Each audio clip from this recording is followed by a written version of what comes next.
I want to go to the story of Joy Reid and Elvis Presley. This one just really, I don't understand it. I don't understand, to go after something like this. Like it's almost like she wakes up in the morning saying, how can I be viral for the dumbest idea ever?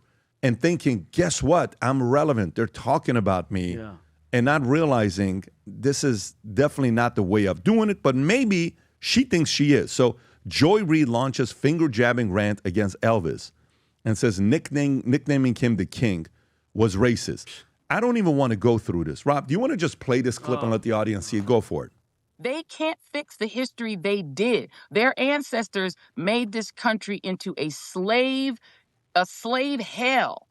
But they can clean it up now because they got the Smithsonian. They can get rid of all the slavery stuff. They got PragerU. They can lie about the history to the children. They can't originally invent anything more than they ever were able to invent good music. We black folk gave y'all country music, hip hop, R&B, jazz, rock and roll. They couldn't even invent that, but they have to call a white man the king. Because they couldn't make rock and roll. So they have to stamp the king on a man whose main song was stolen from an overweight black woman. Oh, her? Oh, my God. Yeah. Look at her hat. By the way, just look at her hat. Yeah. The fact that her true colors, remember, she was on MS Now. Oh, I'm sorry, it was MSNBC. It's either changed soon.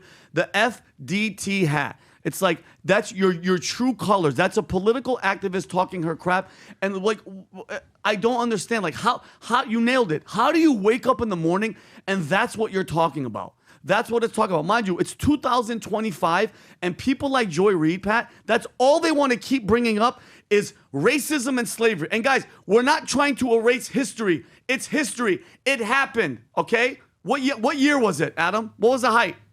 Of what? Of slavery. I mean, the Civil War was 1861. Yeah, 60s, and then guess what? Think about it. When slavery was abolished, when? Yeah, when Abraham Lincoln and the North won, so listen, 1865. It happened. So when you hear it happened, but when you hear people like this, it's almost as if when you hear white supremacy and white this and racism and slavery, it's as if it was yesterday. Okay, it's been done for a long time. We're nowhere near where the hell we used to be. Okay. I hate that attitude. It's divisive. It makes people want to hate. It just keeps reminding you of shit that happened in the past. I'm not saying forget it, but can we move on? Did you guys see the Jillian Michaels clip on CNN? How's our girl doing? When she said 2%. They lost their minds? Have you seen this? They lost Rob, their minds. Can you go to this clip with Jillian Michaels? Jillian Michaels, again, same thing. She's on there. They're talking about what percentage of Americans own slaves. Watch this. Why? And they've been trying to target her since that day till today. Go ahead, Rob. Based, right? So we're now literally reviewing parts of American history and parts of American culture to make sure it comports with dear leader and what the MAGA Can we address wants. some of those things that are in there? Because have you looked at some of the things that are being reviewed? Slavery was a bad thing. It was to talk about. Okay. Like, he forgives He's not whitewashing slavery. So he's not? He's not. No. Okay. He's not. And you cannot tie imperialism and racism and slavery to just one race, which is pretty much what every single exhibit does. But let's talk about the fact that when you can't tie slavery. Let's talk about the fact. Slavery in America was. Do you realize that only less than 2% of white Americans own slaves? But it was a system of white supremacy. You realize that slavery is thousands of years old? White people were Do you know who was the first race to try to end slavery? Well, what's controversial? I'm very surprised. This is an extraordinary exercise in historical revision. I can't stand it. I'm really surprised. Do you realize that? Jillian, I'm surprised that you're trying to litigate who was the beneficiary of slavery and who was not. What I'm trying to tell you is that in the context of American history, in the context of American history, what are you saying is incorrect by saying that it was white people oppressing black people? Every single thing is like, oh, no, this is all because white people bad. And that's just not the truth. Like, for example, every single exhibit, I have a list of every single one. Like, people migrated from Cuba because white people bad. Not because of Castro. Yes, no, it's in there. That's what I'm saying. You don't actually know what's in there. Do you know that when you walk in the front door, the first thing you see is the gay flag? Jillian, you have a lot of stuff in front of you. Yeah, I do, What because I don't, exactly because here's the thing. are you talking about? Okay, I'll give you an example. Yeah, please. There's one called Change Your Game, right? This has been an installation there. Is gender testing fair in sports? Does that, and then it goes on to talk about how it's complex to do gender testing in sports. It's not complex. It's basic science. That's untrue. It's XX chromosome, XY chromosome. That's sports. Is it fair to have biological men competing against biological women in sports? No. But why is this in the Smithsonian? So it's it's been completely captured. By the way, and it's totally. And if you notice, I'm kind of the part I'm surprised with is when she's going through it. Scott Jennings is sitting there. By the way, I don't know if you know or not. Scott's sitting right across from her. He's quiet. He hasn't said a single thing. He's letting her go. He's letting her go. Can you keep going, Rob, to see if he says anything at all, or he's letting go. He's just chilling about his face on his hand on his face. Keep going. Yeah, I'm surprised Scott didn't say anything because normally in a situation like this, he would have jumped in, and maybe he's waiting for them to come to her, and he's just kind of giving her the floor. But the reality of it is, when they broke down the numbers, and you keep going, she opened up the Pandora's box. I love it. She opened up the Pandora's, and they're losing their absolute mind when she opened this up. Wait, don't say that only 2% of whites owned slaves. All whites were slaves back in the day. That's what they want people to believe. But no, it's not. Tom, you look like you want to say something about this. Yeah, as a matter of fact, this is why people will start to freak out when you bring numbers scream. I'm so glad she's doing it. To it, and because it's the step they don't want to talk about. And you know what that step is? What's that? It's a boat trip back to northern Africa when the tribes enslaved each other and they sold their prisoners for profit. Slavery started with blacks enslaving and imprisoning blacks, tribe by tribe, in northern Africa and selling them to people that then traded them elsewhere. That doesn't make it right. That doesn't mean we didn't need Abe Lincoln. We needed Abe Lincoln. That doesn't mean we didn't need 1864, 1865 and legislation. Definitely, we needed that. That doesn't mean we didn't need civil rights in 1968. We needed that. But it also means no one wants to talk about the scope of the problem because it's their blankie. Of course. And they can use that to keep doing things and to keep pushing things and to keep punishing and going back in retribution, because their feeling says reparations and retribution is forever. I want that forever, and I want to use it forever, and I want to beat you with it forever, and I want to get stuff forever. We're not going to let it die. It should never die in the pages of history, incorrect or edited or changed, ever. But we need to have the full story. There was a very famous video that was a British teacher going after, I think it was BBC, absolutely going after the newscast and saying, slavery started in northern Africa when tribes enslaved tribes after wars, and they deliberately didn't kill their prisoners so they could sell them for a profit. Of course. This is their history, not our history. It's what they wrote. Yeah. It's what's there was there. And so it's like, no, you're not changing history. No, we're not. That's the record of what was there. They kept records of it. They were proud of it because they conquered other people. They were proud of conquering. And then they sold them to explorers and traders. Yeah. And so nobody wants to talk about that. Nobody. They want to take a small percent, give them victimhood, make them a voting bloc, and then make them see bigger than everything else. That's trans. That's all the things you see. That's the Democrat playbook. We should never, ever walk away from the horrors of slavery or the need for it to be changed or the brave people or the fact that it was the Southern Republicans that had to get it through because the Southern Democrats wouldn't work for it. Yep. That history has been changed, ladies and gentlemen. We should never forget what happened and how it changed for the good, but to go back the way Abby and those are trying to do it now and getting in Jillian's face when Jillian is bringing receipts. And Rob, Tom, do you want me to do this? I'm going to come to you. Meanwhile, Rob, can you go up on ChatGPT and type in the following question, okay? I'm going to text it to you if you can just literally type this in, exact question, and I'm going to give you follow-up on it. It says, Jillian Michaels recently talked about only 2% of whites were slave owners. Can you show where most of the white slave owners were? What percentage was part of the South versus the North? If you can just take that copy, paste, put it in there, and we'll go through it. Go ahead. Yeah, and Tom, I love that you're saying that. Nobody is saying, I'm saying they're acting as if we're going to forget. Nobody forgets it was a horrible part of our history, but it is our history. But it drives me crazy is people like that with the attitude that America was built on slavery, okay? The truth of the matter is America took a very small percentage when it came down to it, okay? Out of the 12 million Africans that were shipped across the Atlantic, guess how many came to the United States? less than 400,000. Okay, you know where the majority went to? 4 to 5 million went to the Brazil and the Caribbean islands. Okay, correct. So to act like you talk about numbers, scream. How much more screaming? And again, horrible history part. But that victim, that whole like it's happening, still happening. That white supremacy, that slavery. It's like move on. My favorite interview, Pat, was with Don Lemon, and he was with Morgan Freeman. And he goes, so you mean to tell me that slavery, he goes, how do you fix it? He goes, stop talking about it. He goes, you're a black man, I'm a black man. Look at us right now. Look where we are. He goes, who's holding you back? He goes, you find that thing that you want and you go get it. That's that non-victimhood mentality. Rob, you have that one little clip? Yes. It's like, it was such a beautiful moment. He's like, Here you go. what excuse? Yeah, this is it. Can you play it?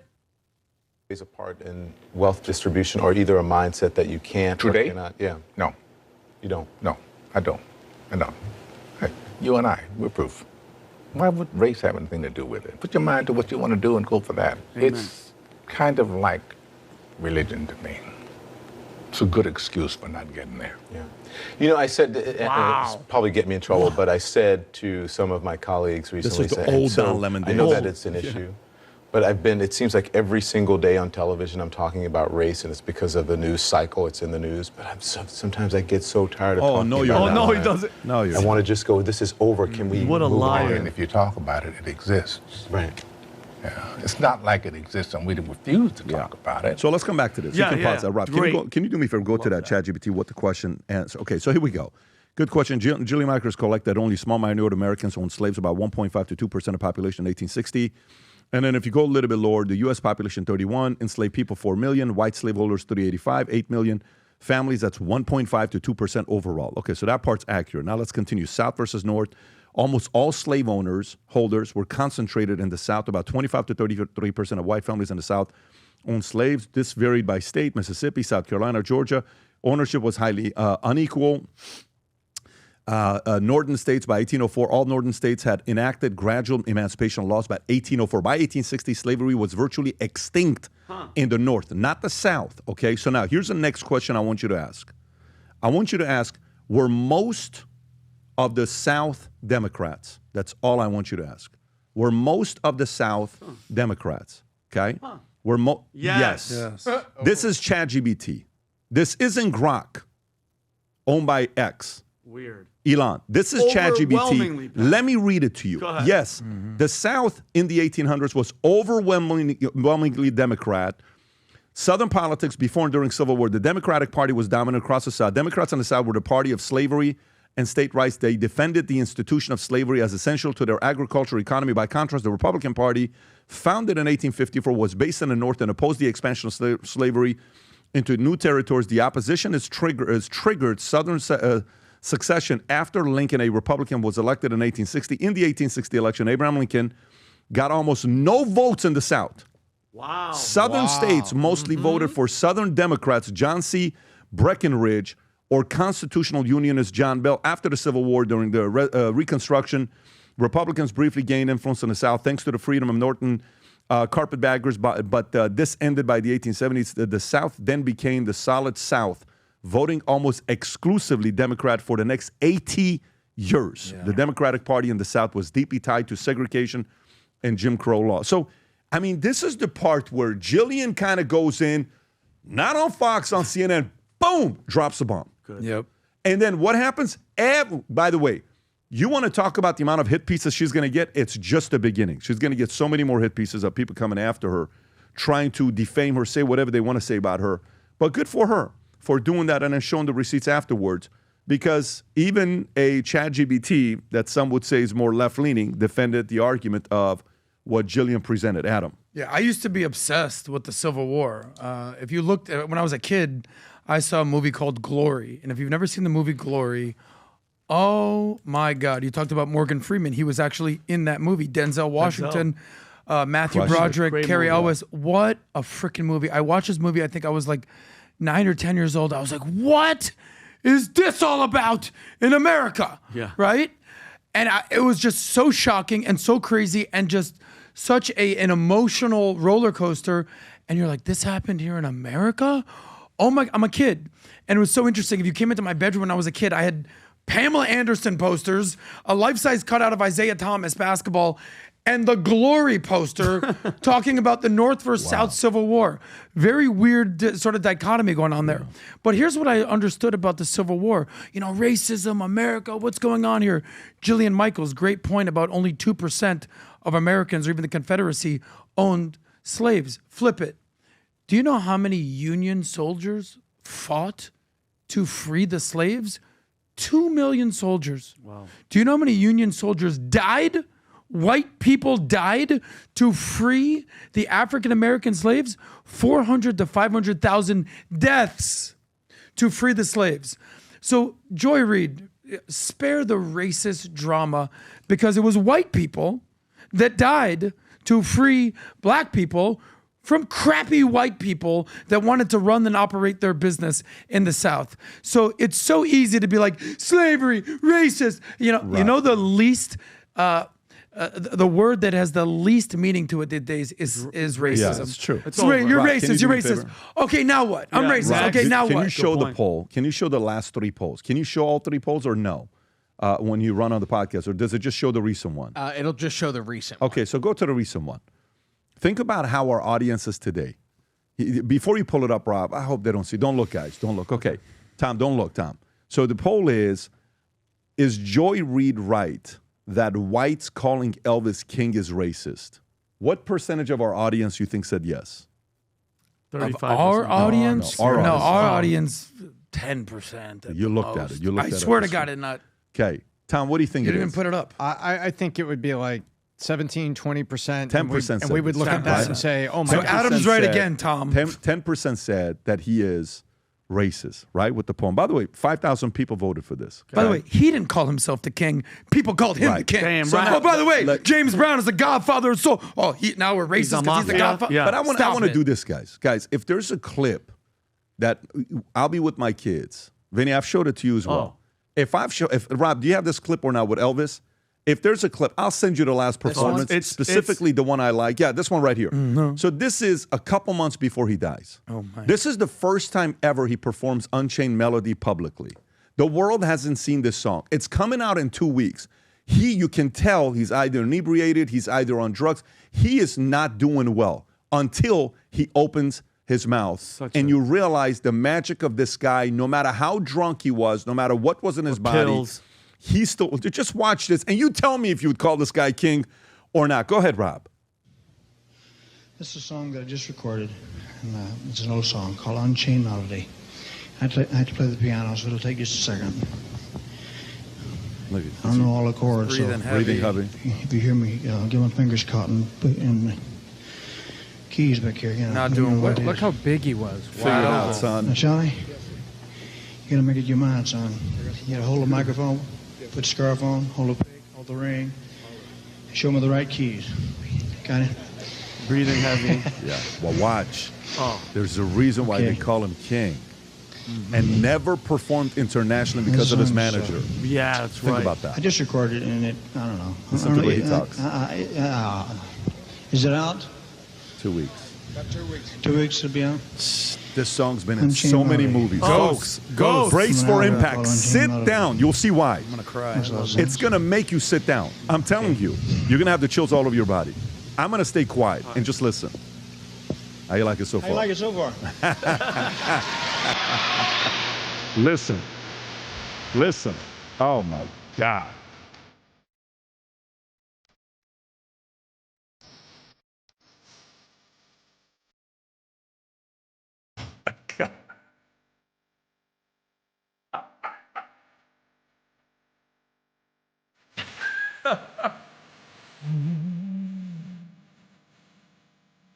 Wow. No auto tune.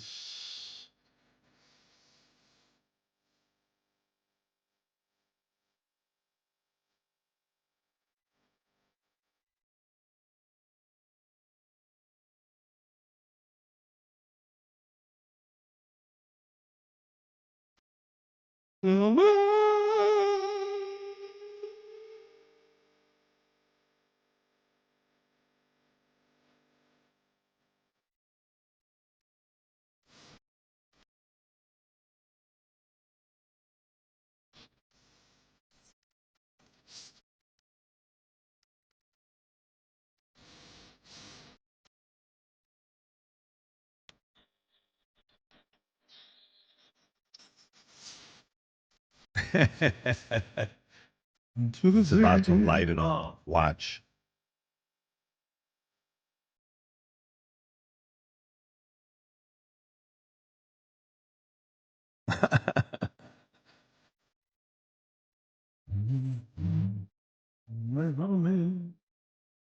Mr. King.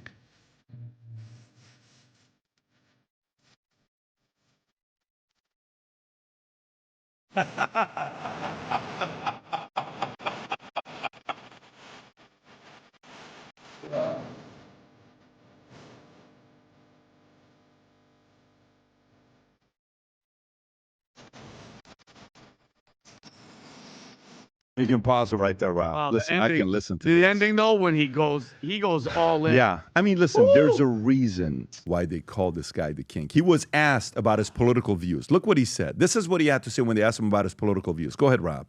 Mr. Presley, what is your opinion of war protesters? And would you today refuse to be drafted?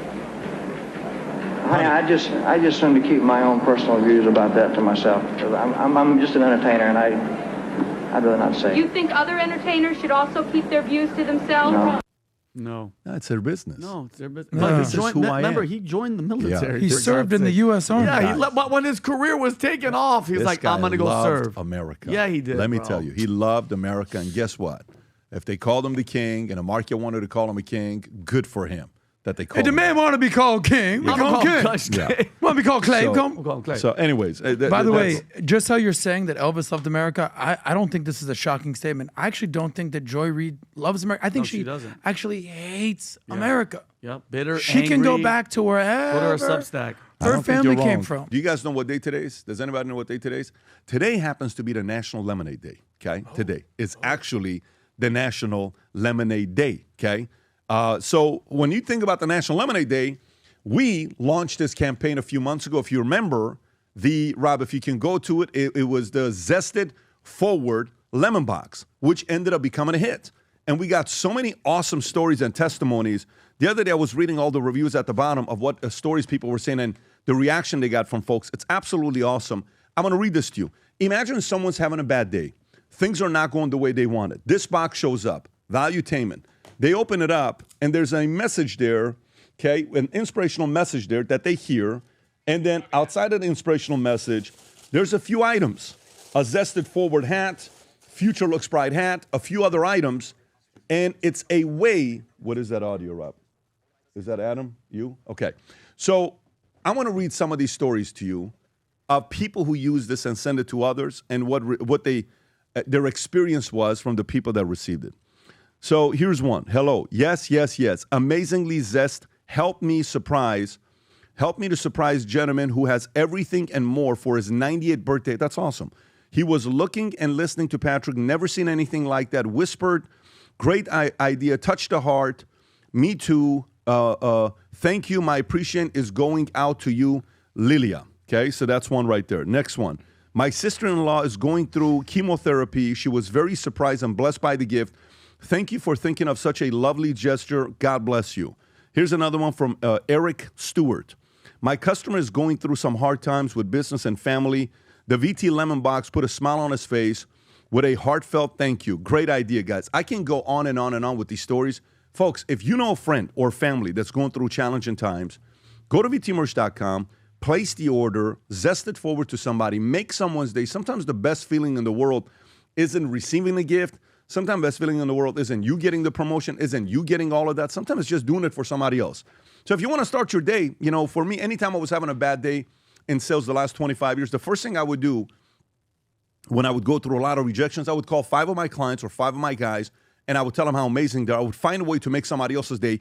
Then my spirits would come up. Then I would perform and go out there and, make my calls and meet with my clients that I needed to. So if you want to be able to do that for somebody else, send this to someone. Not only will you bless someone's day, but it's going to come back and do the same thing to you. So that's one. Number 2, August 27th, I want to remind you guys of what's happening here on the campus.